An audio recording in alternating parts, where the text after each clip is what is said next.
all take a breath. That was eventful. Who would like to kick us off? Helen, I thought you might. Can I just say Alicia Thompson again? I think I asked you about her before, but can you talk about her? She's sort of electric, really. She feels like an unfair advantage. Yeah, I'm glad she's playing for us, for Chelsea, and for me as a manager. Of course, you could see how much talent she has and the quality she brings into a team. I think she's improving game after game, being more connected to her teammates, understanding better the way we want to play. And yeah, I think that's good. She had a good game again today, and having a player like her in the team helps a lot. It's amazing as well, you've got that ability to swap your wing backs and just go up another gear, basically. Yeah, that's also the way I feel. I'm lucky enough to have depth in the squad, but also to have different profiles in the team who make me make different decisions depending on the games, depending on what we want to achieve. But luckily, I have players who are smart enough to understand how to play in different ways, and yeah, they can play different positions without making a big change. So that's good, because when you talk about being unpredictable for the opposition, I think that's a big advantage coming into the women's game today. Just a quick one. What did you think of the refereeing today? Difficult to make comments because from the dugout you can't see the same as they can see on the pitch. I probably understand Arsenal frustration, but I don't want to make any comments. I'm not the referee, and I was too far to make a really good comment. I didn't watch the game again, so probably I need to watch the game again. Good political answer. Yeah, in English. In English. Thanks, Helen. Hi, Sonia. Nearly forgot with all the drama going on, but can I just check on Aggie? Is she all right? She wasn't in the squad. Yeah, I haven't said anything before the game, as you will understand why. But yeah, Aggie played the London City game last weekend. She was fine, but after the game, she didn't really recover the way we wanted to from her dead leg. So she has basically a collection of blood in her leg, and yeah, she can't bend her knee the right way. So this is why we didn't want to take any risk with her today. When would you expect her to be back? Are you expecting her back for midweek, or will that be too soon? We still have a chance for the midweek game, probably more on the next weekend against Liverpool. Can I just ask quickly as well, what, sort of the refereeing aside, it felt like your team could have avoided a lot of that drama at the end by taking your chances in the first half. We've spoken a lot about being clinical this season. Is that something you'll reflect with them? Yeah, I think I need to watch the game again, but just trying to analyze just after the game, I think we created some really good opportunities again in the game earlier on the game. I think we had one post, one crossbar, and probably being more clinical in these type of games where the level is high and there are fine margins. It's the most important thing. So not being able to score the second goal, I think you just keep the opposition alive, and you know the quality Arsenal has in their squad. So yeah, we came into the second half with we wanted to have more control for sure. We couldn't. I would say maybe we conceded too many situations, but in the same time, when you analyze, I think out of possession we were quite resilient and brave.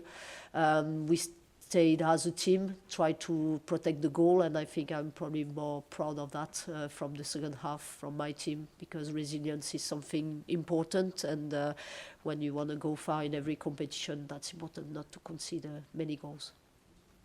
Em? Hi Sonia. Hi. Not referee, but slightly. When it is kind of a game like that and it's a bit stop and start and there's all things going around, how frustrating is it for you as a manager when you can't kind of play the game how you would want it to?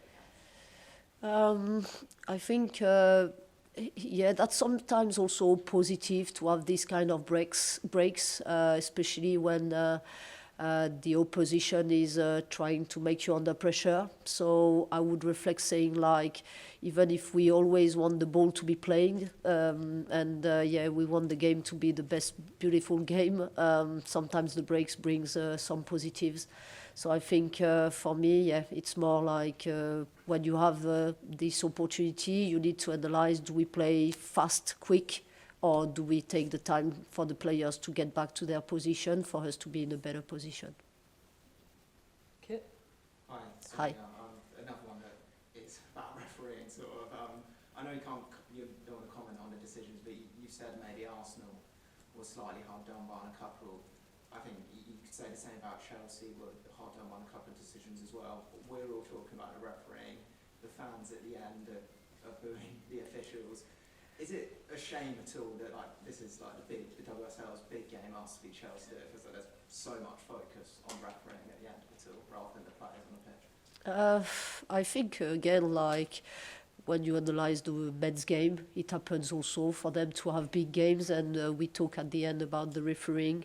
It happens. I think, people maybe also need to focus on, some quality we had from both teams. I think this game is probably one of the most beautiful game in the world. Everyone wants to be involved in this game for many reasons. Two good teams.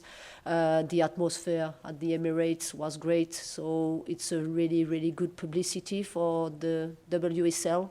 And I think, probably balancing that with the refereeing. Maybe we have some control on that, making sure we just talk more about the game rather than the refereeing. So would you say there's any solution to stopping us talking about refereeing so much, whether that's VAR? I think bringing the technology into the women's game would be probably the best call we could make. Should we go to Tim first and then Jessie? Thank you. Thanks. Yeah. Hi, Sonia. I'm not going to ask you about the referee. That's fine. I was going to ask you about your defensive selection today. I know you've moved between a 3 and a 4 at the back, but Arsenal played against the back 3 last week against Leicester, and they got a lot of joy kind of going around the sides. I wonder how much that influenced your defensive selection today. I think, as you could see, Arsenal is a team who is really comfortable in possession of the ball. They have a lot of technicality. So today, my decision was more on trying to have control in the game, in possession of the ball. Probably if we had play back 3, you never know after the game, but if we had play a back 3, we could have been playing most of the game back 5. And I didn't want to have that. I wanted to have more control with matching and having overload in midfield with 3 midfielders and being able to, as you could see, the first half, we had some success in build-up when we were able to break their press. I think, we were able after to cause a lot of trouble for them. So I wanted to do that as much as we could. We didn't in the second half, but I think if we were a little bit more consistent in that aspect, we could have been getting a better result. Jessie, thank you. You use Nat Bjornholm as the right side of centre back and Millie as the left side of centre back, and often we see those two the other way around. Can you talk a little bit about why you chose to play them that way around? I think Nat and Millie, they know each other for a long time now. They have a good connection, good chemistry. I think they can both play both sides, depending on the game. Sometimes I just decide to make Millie on the left and Nat on the right, or the other way around, depending on the defensive aspects, depending on who they are playing against, sometimes in possession of the ball, with having, I'm not going to give all the details, but some of them being more comfortable in one side or the other one. So that's this type of details who helps me to make the decision. And you didn't have a shot after the 64th minute, and it was very much all Arsenal, even though for the first hour maybe Chelsea were the better team. Yeah. What do you take away from that last half hour where Chelsea couldn't really get control of the game or get higher up the pitch? Yeah, I think it's two things. We need to make better decisions when you are defending like this, and when you recover the ball, the first pass you have to make, it has to be the perfect pass for you in terms of technicality, but also making the right decision to keep the ball. I think also being able to hold the ball more under pressure, because when you play a team like Arsenal, sometimes you need to play more direct style of football, find the target up front, and for the target to keep the ball higher up, for the team to get higher on the pitch as well. So these two things helps when you play a team like Arsenal, and probably we have to improve in that aspect.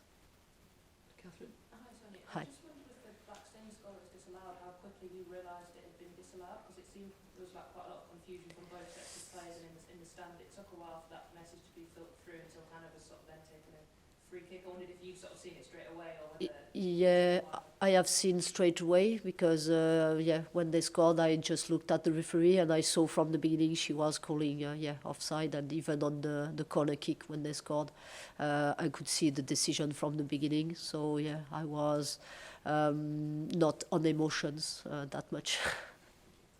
Any more for any more? Yeah? I think it's a question more about managerial style. So, like you have a very, very envious problem of obviously Elisa Thompson, Ellie Carpenter, and obviously Sandra Baltimore. How would you be moving on? How would you be managing their expectations in terms of game time throughout the season as you compete on multiple fronts? Yeah, I think for me it's more for the players to understand, like, it's impossible right now in women's game with the physicality, the intensity, for every player to be involved in every game. I think, these expectations don't exist anymore. I think when you are in a club like Chelsea, the rotation is crucial. I think for the players to be able to perform in the bigger games, they need sometimes to get some rest. And also for me as a manager, that's important for everyone to understand. If we want to achieve our ambitions, our goals, and if we want to go far in every competition, the rotation is crucial to keep everyone involved and, as we did last season, to achieve our goals with most of players involved in that. Because during the season, some of them will be performing all through the season, some of them in some important moments, and I think to be able to do that, you need to rotate and keep almost everyone happy. But again, that's fine for me when players are unhappy not to start a game, not to play. That's part of our environment, and the most important is to keep the conversations going on. Yeah, and also like one quick one is on Sam Kerr. I know, like, obviously it's mentioned that there wasn't any shot up in the 64th minute. But what do you think of her performance coming back in and her overall development? Yeah, I think Sam is working hard. I think she's doing everything with under control. I think probably she would like to have more minutes with Chelsea, and I understand that. I think we also need to be a little bit more patient. As I already mentioned, she's been out of the game for almost 2 seasons, and it takes sometimes a few time to recover your best level. And we are with her. We are supporting her on the pitch, on training session, and on the games for her to recover the best level she can. Thank you. We'll finish with Megan. I'm going to preface this with I'm not very good at, like, I'm not a tactician, okay, so... That's fine. Kira Walsh this season feels like she's really evolved on from last season, but today, especially in the first half, she felt really important in breaking the lines and getting forward into the press. I just wanted to know kind of how you saw her role in that, or if I'm completely wrong.